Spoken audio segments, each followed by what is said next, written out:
Comment gérer le confinement lorsqu'on a un TDAH? Bonjour et bienvenue dans cette nouvelle vidéo. Nous sommes actuellement dans une période assez compliquée. Nous devons tous rester confinés chez nous et ce n'est agréable pour personne et encore moins lorsqu'on a un TDAH. Donc dans cette vidéo, je vais vous donner 3 conseils à appliquer dans votre quotidien pour gérer au mieux cette période de confinement. Le premier conseil à mettre en place dans votre quotidien dès maintenant est de vous imposer un mode de vie carré. Il est essentiel de garder vos habitudes et de vous fixer des règles. Si vous ne faites pas ça, vous allez vous laisser vivre, ce qui va avoir un impact réellement négatif sur vous, sur votre morale et votre mental. Imposez-vous une routine, notamment une routine matinale pour ne pas perdre vos repères. Le matin, levez-vous à une heure précise et régulière tout au long de la semaine.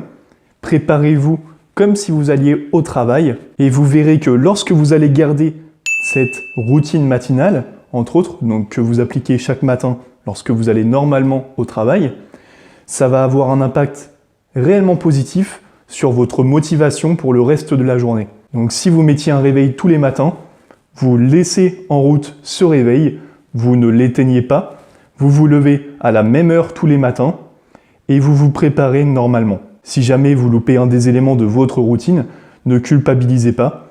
Si jamais vous loupez par exemple votre réveil, que vous vous levez une heure plus tard, c'est pas grave. Poursuivez le reste de votre routine matinale avec un petit peu de retard et vraiment ne culpabilisez pas. Le but dans cette période, c'est vraiment de faire un petit pas chaque jour en allant à votre rythme et ne vous en demandez pas trop, ça ne sert à rien.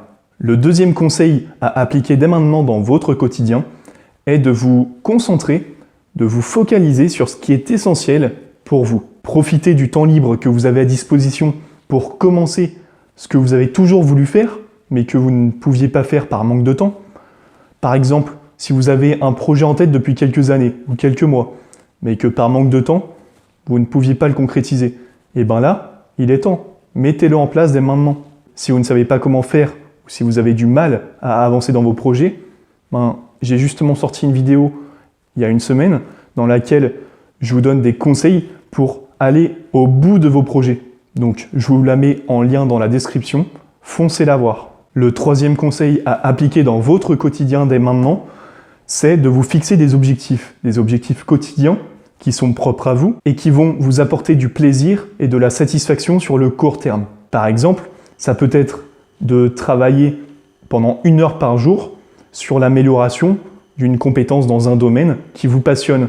Ou encore le fait de, faire 1 heure de ménage par jour dans votre maison, en y allant tout à fait progressivement évidemment. De plus, en tant que personne ayant un TDAH, on a un niveau de créativité qui est naturellement plus développé que les personnes n'ayant pas de TDAH. Donc vous pouvez utiliser cette créativité pour commencer une activité créative qui vous plaît ou pour créer du contenu qui va apporter de la valeur à certaines personnes, ce qui augmentera votre niveau de satisfaction et par conséquent augmentera également votre bien-être personnel. Mais avant tout, vous devez garder à l'esprit que nous sommes dans un contexte qui est très anxiogène et donc par conséquent, fixez-vous des objectifs qui sont raisonnables et qui ne vont pas vous ajouter de stress supplémentaire. Et nous arrivons à la fin de cette vidéo. Si elle vous a été utile, n'hésitez pas à la partager à certains membres de votre entourage. Laissez un like, commentez-la pour me dire ce que vous en avez pensé, c'est très important pour moi. Je vous ai tourné une seconde vidéo dans laquelle je vous donne mes meilleurs conseils pour vaincre la procrastination en ayant un TDAH. La vidéo se trouve en lien dans la description, n'hésitez pas à aller la voir. Je vous remercie pour votre attention, c'était Arthur, à très vite, ciao.